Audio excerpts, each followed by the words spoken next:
Thank you for joining us for Faces of the Carolinas, a Queen City News special. I'm John Lee. Throughout this year, we have introduced you to our neighbors with incredible stories to tell. Over the next hour, we're going to be highlighting who they are and the impact they have on those around them. School crossing guards hustle to keep students safe. At CMS, an employee says what she gets in return is the joy of being around children. As we found out, that helps fill a painful void. Even after we've learned to look left, right, and left again, it doesn't hurt to have an extra set of eyes. I got a loud voice, let me tell you. Just follow Sue Killar. If you start to walk out into my road behind me, I say, hey, wait, back, wait. Hey guys. Call her Miss Sue. Pizza night. At Old Providence Elementary, her voice carries authority. Hello. And a slice of northern charm. It's not just a New York accent, it's my personality. 1 minute. As she crosses with them, she teaches. The 3-second rule doesn't apply for anything you drop in the road to eat. In fact, each week she gives a $1 bill to those who obey safety rules. Meryl Wurzbacher has a few bucks. Her dad, Scott, is one of Sue's admirers. You show me somebody that has more passion for what they do than Miss Sue. I never missed a day in 8 years. Hey, where you going? Back up. Miss Sue is also the crossing guard at Quail Hollow Middle. We were there just last month when she saw a hit and run. Whoa. Yeah, a car came around the corner there, making a turn in, smashed right into him and kept right on going. As she guides them, students unknowingly ease her pain. This isn't how I wanted to spend my golden years being alone. 10 years ago, she was blindsided by the death of her husband, Jay, who suffered a massive stroke in upstate New York. They were together 36 years. Come on, you guys going? So she moved to Charlotte, Go. willing to take any school-related job for a simple reason. You know, my heart is hurting. I gotta go back and work with the kids. She got through dark times wearing those bright clothes. She steps out into this road with cars whizzing by and puts her life at danger, at risk for our kids, and people have the gall to get upset with her. And so I'll say right here, thank you for what you do. I've told you before. Every day almost. In life, there are times that require us to look both ways. Come on. As a crossing guard, Miss Sue forges ahead. As far as being a widow, it's all about change. You gotta forget, you're never gonna have answers for the what ifs and whys, okay? So press on. See you on Monday. Monday. From teaching safety to teaching through food, a black chef and restaurant owner in Charlotte wants to teach kids lessons they can lean on for life. He also thinks they can learn from both his success and his failures. Cinnamon chips. Charlotte has a big appetite. Fried shrimp, collard greens. And Chef Andario Johnson of Cuzzo's Cuisine has the receipts to prove it. Wings and lobster mac. Oh, see, y'all guys brought in the business, man. Y'all brought in business. Quality ingredients aren't enough, he says. And I like cooking it because I like that fight. You gotta cook with love. If you ain't cooking with love, you ain't cooking. You got that rolling right now. I'm about to show you a little shrimp and grits. After 30 years in the business, he's all the wiser. This is exactly how we serve it. #1 in the city. Whatever you do, just find out your purpose in life, man. Like, I found out my purpose. What's up, y'all? Chef Andario wants to show the community there's power in having a purpose. I'm gonna teach them my life skills. How many of y'all be cooking at home? His free Kickin' in the Kitchen classes expose young people to an art form. Painting the picture with food. For you. During the pandemic, Chef Johnson focused on feeding kids. Watch your fingers now, watch your fingers, right down the middle. Now, through his nonprofit Culinary Connections, he helps them feed themselves. When I get older, I won't have my sister to cook for me, so I need to learn. Now I want to try to reach them real young and see if this might be a path they want to take. Now we're gonna make little half moon sizes. With his nonprofit, Chef Johnson hopes to put more skills on their plate, like how to be an entrepreneur, something at times he's had to learn the hard way. As a business owner, trial by fire can be devastating. Just learn from my mistakes, man. In May of 2023, an electrical fire ripped through his West Charlotte location. It's still closed indefinitely. And Dario doesn't have the money for repairs. And it pains him to say he didn't read his insurance policy thoroughly enough before the fire. I'm thinking I'm covered all these years, and I never would, they didn't cover me because I didn't have sprinkler systems in the building. So they didn't tell me that, but it was written in the policy. Season it some more, looking like give me a little more seasoning on that. He wants to expand his classes into a camp or a school that would teach entrepreneurship. All right, keep flipping, keep shaking, keep shaking. Yeah, shaking. What he lost in the fire doesn't take away from the pride in what he's built. Get 2 tenders out of 1. This is his chance You got that? to invest in the next generation. Whatever your plan is or whatever you're trying to do, man, just stick with it. Don't give up. Keep that knife on the board, yeah. Thank you for trying to encourage other kids to learn how to cook and be a good man to the community. Food opens up a lot of doors for you. Now we cooking. And at the end of the class, the most satisfying part is right in front of them. You made it, you made it. Tastes good? You like it? First time having that? Chef Johnson urges business owners to read their insurance policies carefully or get help from an attorney to understand exactly what is covered. The start of a new school year kicks off a busy time for some local artists. One is sharing creativity through Spirit Rocks, and it makes kids feel special, whether it's their first day or their birthday.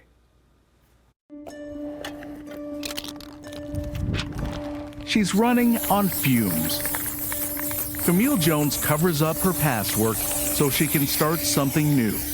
She specializes in Spirit Rocks at local schools. A lot of fun it's an outlet to paint, and I don't have to bring it home with me. For the new school year, the Cuthbertson Middle PTSO hired her to add a fresh pop of color. I just did kind of a graffiti style because with middle school, I think that's kind of cool. Long before Camille became a rock star, she had humble but sweet beginnings. I started doing it for my kids when they were in elementary school. And that led to the side hustle, ABC, Art by Camille.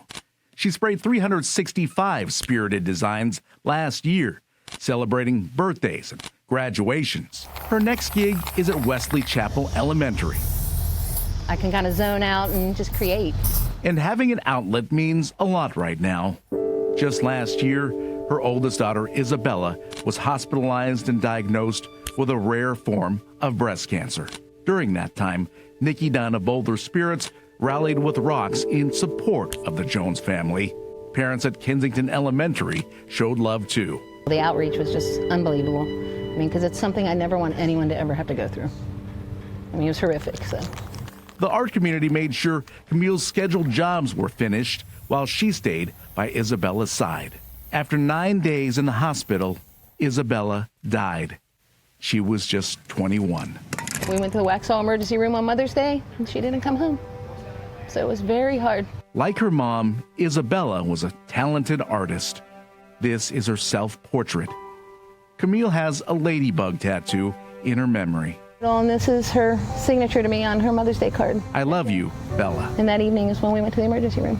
So it means a whole lot. Sometimes it helps her to put on the earbuds and work through her pain. I'll be honest, I listen to Taylor Swift and I'll cry because that was her.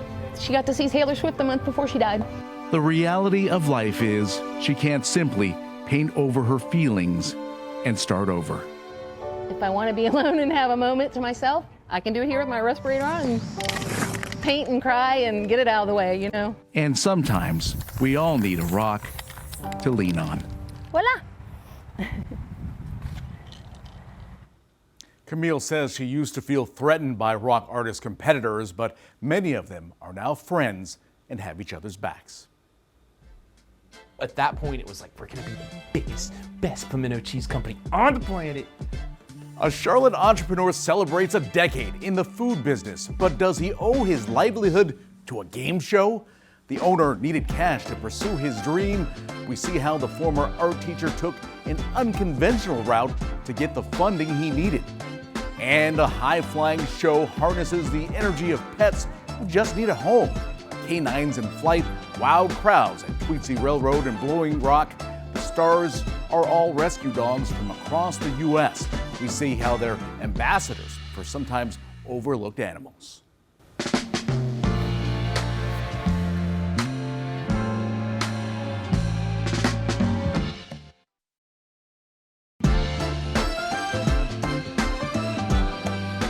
Fort Mill man is well known for growing the world's hottest pepper. But there's more to the operation than just Guinness records. The entrepreneur gives employees the world by just giving them a chance. It's a little bit intimidating. At Pucker Butt Pepper Company, Omar Ochoa is here for the hot stuff. That one definitely kicks in. It's as if he almost died and went to heaven. I can't even talk right now. This has me like sweating. What is that? What is this? What do you pronounce it? I can't even talk right now. Garlic-licious. It has a good flavor of garlic, but you could taste the Pepper X on this one. That's the one that I came here for. This pepper ride has been going on for a long time. To call Fort Mill, South Carolina a hot spot would be an understatement. We were awarded the hottest pepper in the world. This capsaicin capital is where Ed Curry cultivates hot peppers to challenge and even overwhelm our taste buds. I hear it was quite the experience. Yeah, the heat was unbearable for a couple of hours, and then the cramps were unbearable for a lot longer. Ed is hotter than ever, doing interviews with media from around the globe about Pepper X. Guinness World Records officially declared it the world's hottest chili pepper. Pepper X was certified at 2.693 million Scoville heat units. That's actually 3 times hotter than Curry's previous record holder, the Carolina Reaper. Peppers are just a fruit, and we're supposed to enjoy them, not curse them and want to die. If you look, you can see the oil in there, all right?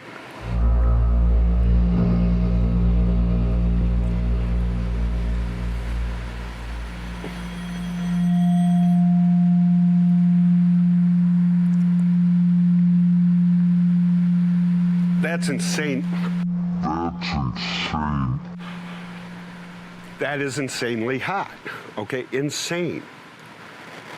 My saliva glands are just rolling, trying to get that oil out of my mouth. Everybody comes in and they want to talk about Pepper X, and I get it. But employee Tom Petropoulos says the real story here doesn't generate spicy headlines. 90% of the employees that work for Ed are recovering drug addicts such as myself. I employ them. God gave me a second chance. My family gave me a second chance. My friends and community gave me a second chance. Who am I not to give others a second chance? Ed's love of peppers gave him heat and hope. I still get tears in my eyes it's not just the pepper that's making me like this. I'm emotional about it because people took risks on me with this. You trust you? Yeah. What does that mean? It means the world to me.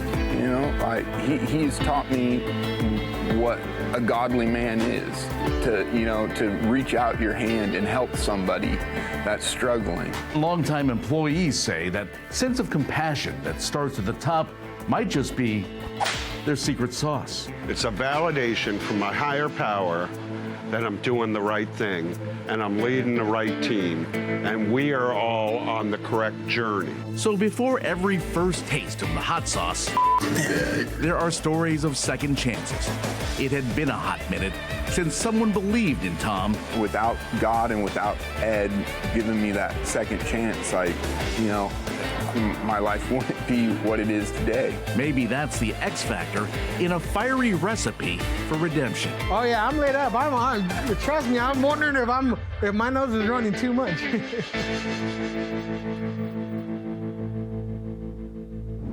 Here in Charlotte, a surprising but fun fact has been shared for years. Did you know a familiar lunchbox staple is made right here? Lance sandwich crackers are more than just a snack. We got a taste of one of the greatest success stories in the Carolinas. Every day, they roll out the orange cracker carpet. You want the best product, the quality product. You want it. Oh, you might think this is cheesy, but watching the Lance Crackers manufacturing process is actually kind of mesmerizing. I've always wanted to work here. The Crump Road facility is owned by Campbell's and churns out some 215 million pounds of all sorts of goodies sold under various brand names. But we're here to tell you about a Queen City creation. As a kid, employee Jacob Martin ate Lance a lot. Just growing up, my lunch was always a peanut butter jelly sandwich and a pack of Toast Cheap peanut butter crackers. Follow the orange brick road. It ties the present with days gone by. Janice Blakeney started as a packer. Well, I came in 1976. 48 years ago. And I was 21 years old at that time. They started me off with like $1.90 an hour. And to think that Janice has experienced less than half of the Lance history. Just look for the bright red and blue letters L-A-N-C-E. Lance. America's favorite sandwich crackers. They were invented right here in Charlotte. Lance was believed to have the largest company-owned sales force in the country. Quincy White is proud to know all there is to know. I'm the great-granddaughter of the founder of Lance Packing Company. This is Philip Lance. In 1913, he was and stuck. He was the founder. The food broker inadvertently picked up 500 pounds of peanuts instead of coffee beans. But when life gives you lemons, you can do anything that you set your mind to with a little hard work and ingenuity. So he roasted them and sold them for a nickel a bag, and then set his sights on the peanut butter biz. This is Salem Van Every. In 1915, Lance became partners with son-in-law Salem. Then Lance's daughter, Mary Arnold, forever changed the snack game by just saying, Dad, I want to spread the peanut butter between the two crispy crackers. Just like that, the first commercially sold peanut butter sandwich cracker was born. The company thrived despite some of the nation's hardest years. Lance had its first $1 million in sales in 1935 during the Depression, because the products were a nickel. 86 years ago, Lance began baking its crackers and created Toast Cheese, each package like a cellophane-wrapped time capsule. So if that wasn't in my lunchbox, it was a sad day at school. 17 varieties of sandwich crackers are now made at the Crump Road location. Over the years, they've been like tiny square building blocks. There were a number of companies that helped build Charlotte back in Charlotte's heyday. One was Lance, and then there was Ivy's and Belk's and Charlotte Pipe and Foundry. The family takes great pride in the fact that Lance has been such an important part of Charlotte history. You might even say their peanut butter is the glue that held this city together for many years. Lance employed a lot of people in Charlotte. So Lance was family, people met their spouses at Lance. Yes, there's a lot of automation these days, but Quincy says the foundation has always been good humans. During the war years, the men went off to war, and Lance actively hired a lot of women. People really felt loved and valued and important, and like they were really contributing to something special. After nearly 5 decades, Janice is a throwback. When I came in, I really didn't know what I was going to be doing, but man, I fell in love with it. Yes. She's a wonderful person. I'm thankful for the years of service she put into Lance. And the more things change in the QC, the more folks find value in the knowledge that some things are just like they remember. Don't go round hungry. Go for Lance. I can't even describe how proud I am. The Lance legacy also continues through the Philip L. Van Every Foundation, which supports nonprofit groups in the Carolinas. It may seem cheesy, but we have all heard the saying, it takes money to make money. Some entrepreneurs get help from investors or a business loan, but a Charlotte man owes his livelihood to a game show. Without a memorable TV appearance, his dream might have been in jeopardy.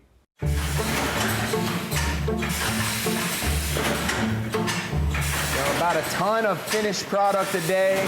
What is a Charlotte success story? What is a dream come true? Entrepreneurs rarely have all the answers. Am I getting grilled here? Is this an audit? What is known as Southern Caviar? John Morgan owns Queen Charlotte's Pimento Cheese Royale. We've managed to find a better way to do just about everything else, but we're still scooping this stuff. He packs his product with friends and family, like his dad. Also, John's 5-year-old boy, Henry, who is always cheesing. I'm never prouder.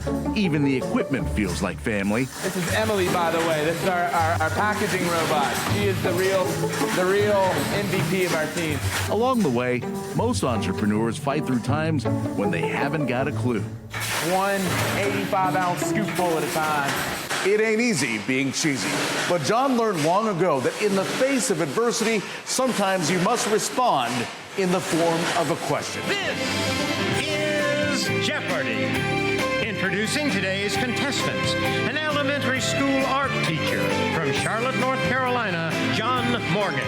Crazy as it sounds, that's how it started. The Jeopardy episode aired in January of 2013. None dare accuse me of wearing one of these headdresses. John. What's a tiara? Yes. At his audition, John was asked about what he'd do with his winnings. At that point, it was like, we're gonna be the biggest, best pimento cheese company on the planet. John. What's 3 Mile Island? You got it. Let's do theme songs for 4, please. He had the most cash going into Final Jeopardy, but whiffed on the last question. The $2,000 he earned for finishing second went a long way. The iota of a germ of a scintilla of a start. But most of all, it was something cool to tell people, still is. It was the most fun thing I've ever done in my life. The game show cash flow went towards this mixer to start his business. 10 years later, John's spread sells nationwide, as far away as Alaska, in a handful of flavors. Blue cheese, pimento cheese, that's my unique contribution to humankind. One day he'll hand the business over to Henry and 1-year-old Felix, who already has a lab coat. He loves his hairnet. Big fan. What is the future? Where'd you go? Sure, Jeopardy was an amazing genesis of our story, but it was just the start. Everything else has been very much about just hard work. All the what's on Jeopardy paid off, so John never wonders, what if? What has handcrafted me? I show him that. In March, Queen Charlotte's Pimento Cheese Royale celebrated its 10th anniversary. Congratulations. And he teaches kids a sport that requires skill and strength. We see how this Statesville archery coach's life is a lesson in those talents and perseverance.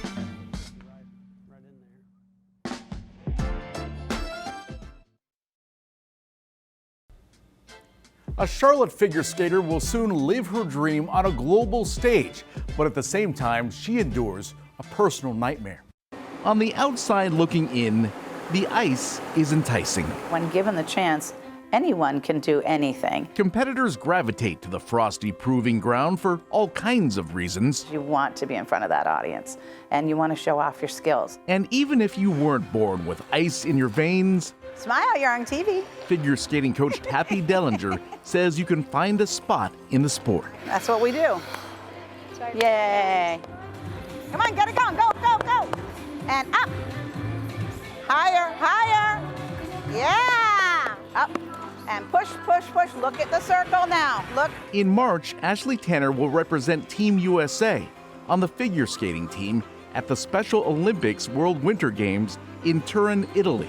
Just getting there is the achievement of a lifetime. Breathe. Feel amazing and good, and that I did a good job. My heart beams. I get teary-eyed. Ashley and Coach Tappy prepare for the games at Extreme Ice Center. Ready to do your program? The happier the better. We're trying to get her to smile, open her arms up, and enjoy the ride. Push. The ride means even more now. Skating takes her mind off her broken heart. Good job. Her grandmother and grandfather both passed away in the past 6 months. When Ashley was 5, her dad died in a motorcycle accident, so she's been through a lot. Through skating, I feel like she has grown, and we talk about things. It's not just skating. You know, she'll say, I feel heavy today, or I feel like I'm thinking of Grandpa a lot. Even in mourning, she hasn't lost her motivation. Stroke. Stroke. Always put your mind to it and do it again if you messed up. Carve, carve, carve, carve, carve, and spin. And exit. You know, we don't dwell on negative, but if something happens, like we fall down, we get back up and we keep going.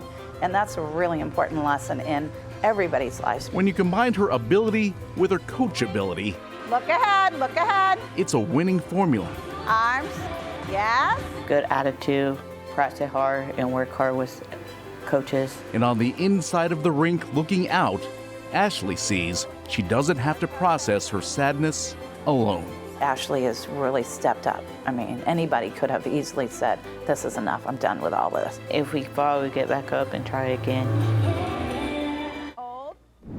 Ashley looks forward to lots of pizza and pasta at the games in Italy. A fundraising page is set up to help cover travel costs. That information is on our website, qcnews.com. Now, 2 decades ago, a Statesville man feared that life as he knew it was over. Bobby Griffith says archery made him feel whole again. Earlier this year, he represented the United States in an international competition. All right, here we go. No matter what the sport, a good coach helps you stay on target. That was kind of low there, Seth. Robert Griffith is the archery coach at Cornerstone Christian Academy. So don't shoot the same distance every time. You can call him Bobby. Well, I enjoy coaching because I enjoy passing along the sport of archery. You need to stick with the bow that you're going to shoot. Bobby's son CJ is an accomplished archer too. He's never really forced me to shoot archery. It's been something that I've seen him do. I try to be an inspiration for our kids that we, coach here at the school. When students first meet Bobby, questions are inevitable. Kids have no filter. Some of them will just come right up and come right out and say, hey, what happened to your leg, or where is your leg? And my kids have some funny stories they tell. How he was deep sea fishing and they caught a shark and it had got his leg. The real story about how Robert lost his leg isn't quite as spectacular as the fake ones, but it's every bit as compelling. It was March 6, 1990. His mother still has the crumpled newspaper clippings. He was 16 when he tried to help a stranded motorist off US 321 south of Blowing Rock.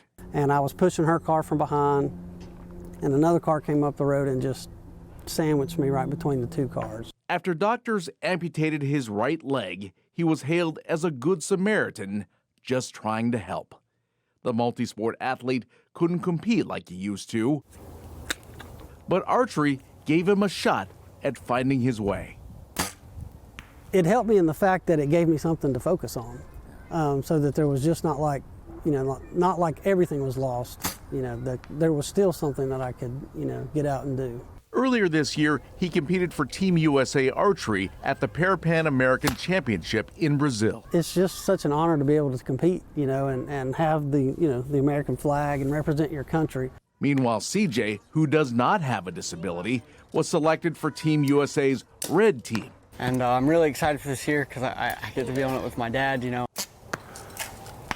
Good job. Bobby encourages more people to give archery a try. And especially if there's anybody that has any disabilities that, are interested in shooting archery, hopefully, they'll see that it is a possibility. It's never been an excuse for him. It's never been anything that hinders him. 34 years after his leg was amputated, Bobby helps grow the sport because what it's done for him is immeasurable.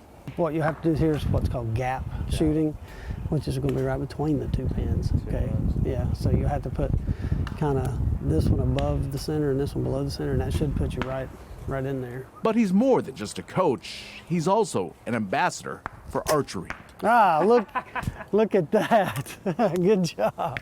Exactly. Bobby finished 9th in this year's Pan Am Para Championships. A Concord man is in constant pursuit of shiny objects that often tell a story. He is what you call a metal detectorist. Most of them are happy when they dig up a vintage coin or maybe a horseshoe.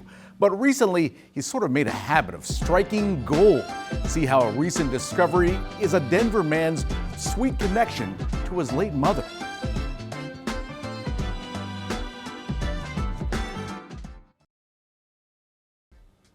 Across the country, more than 3 million dogs end up in shelters each year. A traveling act raises awareness while rescue animals get a chance to shine. At the CMPD Animal Care and Control Shelter in Charlotte, your heart sinks as the dogs bark and whimper. The very first time we came here, it was really hard to walk through the kennel and see all the dogs that really need somebody to just want somebody to love them. From Bella to Wanda, the shelter has been at full capacity for more than a month. Come here, good boy. CMPD relies on foster parents like Christy Acevedo. What do you wish for all of these dogs that you see? Oh, I want all these dogs to find happy families at home. Shelter dogs may start out on the other side of the tracks, but in Blowing Rock, we see what happens when someone believes in their potential. Tweetsie Railroad, how about it? No rain, we're loving it. The group is called Canines in Flight. Go long, twitch. It's 25 minutes of fast-paced entertainment starring a flurry of furry and underestimated performers. We're happy to say that almost every dog you're going to see has been rescued or adopted. No better way to get a dog. Also, you'll be a hero. They've appeared at Tweetsie Railroad every year for 2 decades. John Masita is the pack leader. CEO and pooper scooper. Fair enough. John says many dogs wind up in the shelter because they have too much energy. That's what we're talking about. That's what we're talking about, getting cattle. Other side cattle. Here, their energy is an asset. Cattle, bam. What's the highlight of our trip? I have foster dogs, so it brings a little warmth to my heart. You guys ready for a little dock diving contest? Make some noise. Come on, Ash, go, go, go, go, go. They go the distance with 16 rescue dogs from all over the country. John adopted Finn from New Leash on Life. It's a program that gives inmates in North Carolina prisons a chance to train a dog. I adopted this handsome devil about 3 years ago. Come on. And then there's Gizmo. Yeah, buddy. He came from Freedom Ride Rescue based in Raleigh. They're our pets, but they're like our kids, but they're even more than that. They're our teammates. The takeaway is that no matter what the dog's history, there's life after a shelter. Which one? How about that one? Good job. There's millions of dogs and cats in shelters every year that get euthanized because we don't have enough homes. Nationwide, the reality bites. Trying to get people to be responsible for their pets. Not doing real good. But Canines in Flight shines a light on the promise of every pet. So hopefully everyone that was here goes out and rescues a dog or a cat. Gizmo! Mwah. A program in Morganton helps make shelter dogs more adoptable. The trainers have an impeccable record of success, and they also have a long criminal history. A lush green landscape in Burke County is the site of Foothills Correctional Institution. Here, rehabilitation is often years in the making. Good morning, everybody. How are you? I appreciate everybody coming out for their graduation. Stay, Liam. Liam, come, and Kessler. Come on, run, go. The graduates. Good boy. Let's go. Are a little hard-headed. Good boy. Good boy. But they sure have a soft spot for their trainers. Roll over. Robert Walker. Come on, over. All right. And Donald Dietz. Come. Both men inmates. Good boy. Come on. The new Leash on Life program. Good boy.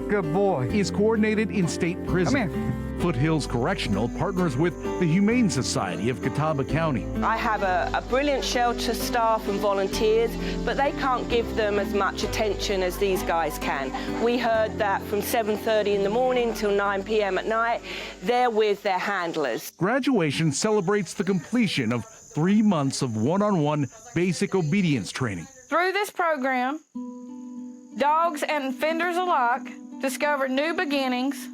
They learn from one another. In turn, the pets had a paw in rehabilitating their new friends. Good boy. Yes, you are. I'm sure gonna miss you, buddy. Donald is a convicted habitual felon serving a more than 16-year sentence. He says cocaine addiction derailed his life. No matter your record, what you've done, people forgive. It's what you do moving forward. Meanwhile, Robert was sentenced to close to 18 years for manslaughter and robbery. Being a jerk and a drug addict is what landed me in prison. And now that I've been looking through sober and clear eyes, I never want that part of life again. Be a cool dog. How you go? In the company of canines, here, their rap sheet doesn't matter. After I'm done with the dogs, it gives you a sense of completion. For these men, the chance to work with the animals unleashes a sense of hope for the future. And so far, their adoption rate is 100%. Say it's taught me responsibility, commitment, because these dogs are a commitment, and it's changed my life forever. I'm not doing that, he said. All right. Graduation is the end of a special bond as they take a victory lap. Say I'm done. Say my tricks are over. Heel, buddy. Come here. You're going to live, huh? Okay. They bring a lot of joy in your life. Yep. Which makes it that much harder to say goodbye. Hey, I'm gonna miss you, boy. Yeah. Hey, I hope you miss me. And we're happy to report that the dog you just saw in the story, Kessler, was adopted just days after graduation. In the past year, in fact, at least 7 dogs have been adopted after going through the New Leash on Life program. A way to get out all the things that I can't say with my words or don't have the words to say. A Pineville woman found a fun way to bring beauty to her neighborhood. We see how it might teach visitors about a part of Pineville history many newcomers don't know.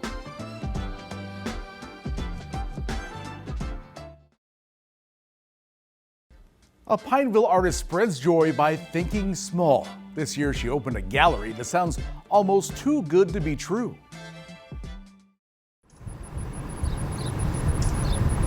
In Pineville, the old Cone Mills water tower is a reminder of yesteryear. 33 years after the textile plant closed, Just create. lifelong resident Laura Stout manufactures magic in her workshop. Tiny cuts. That's what we call it because I get tiny cuts on my hands. Her injuries are somehow healing. I don't do art as a living.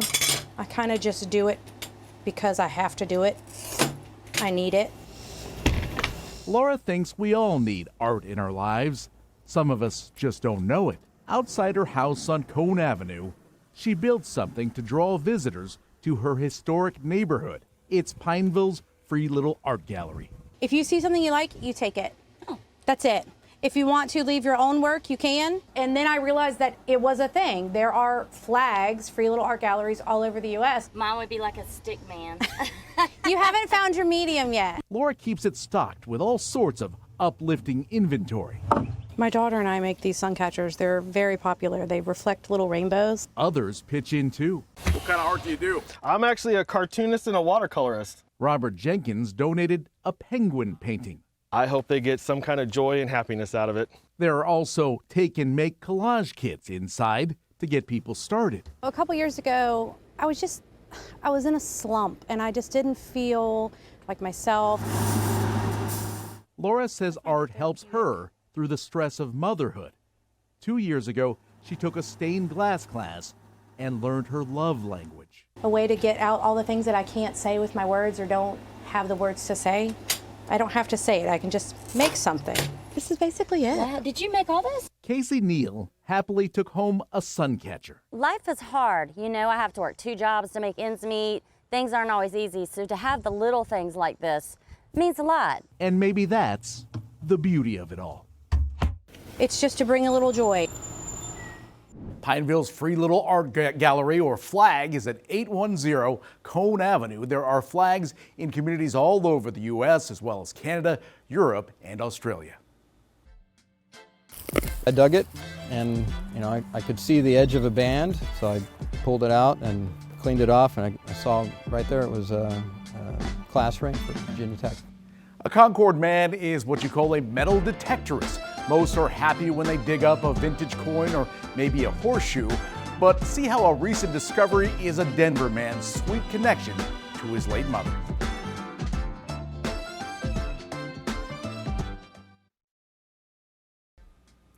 A Concord man has a habit of striking gold. Lately, he's uncovered long-lost treasures that are cherished because of their sentimental value. At an early 1900s home site in Harrisburg, there are more than a few signs of wear and tear over time. Don't think this tire's been in full swing for a while.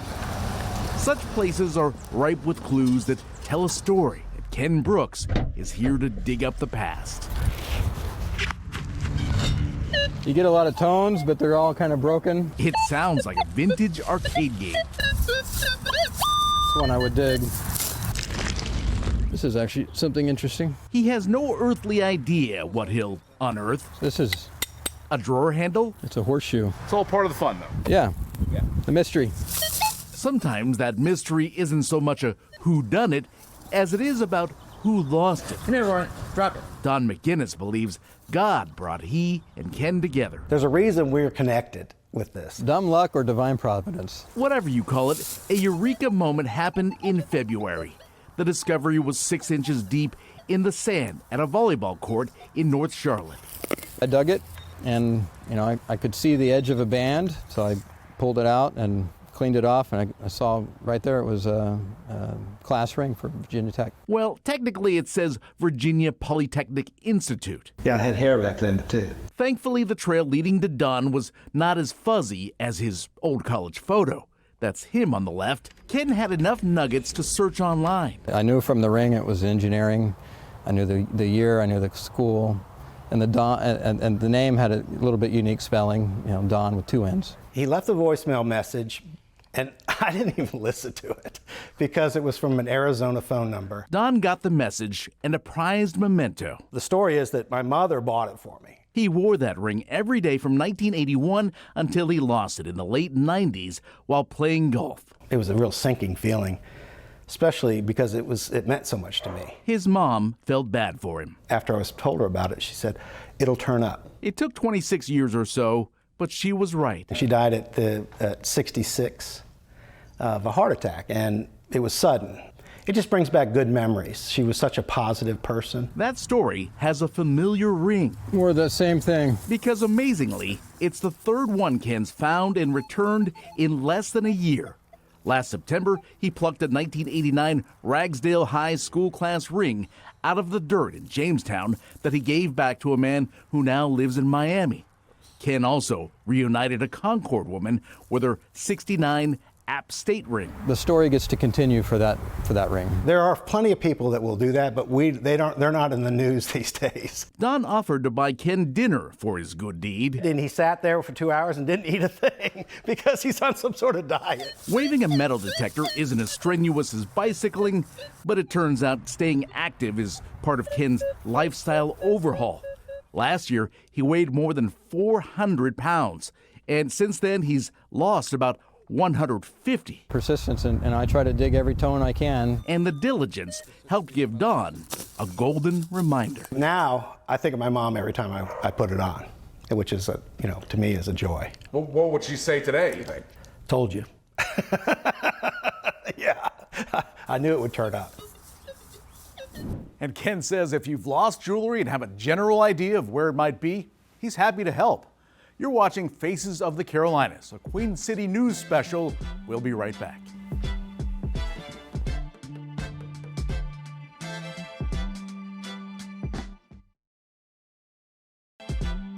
More information on all of these stories can be found on our website, qcnews.com. I'm John Lee. Thank you for watching Faces of the Carolinas, a Queen City News special.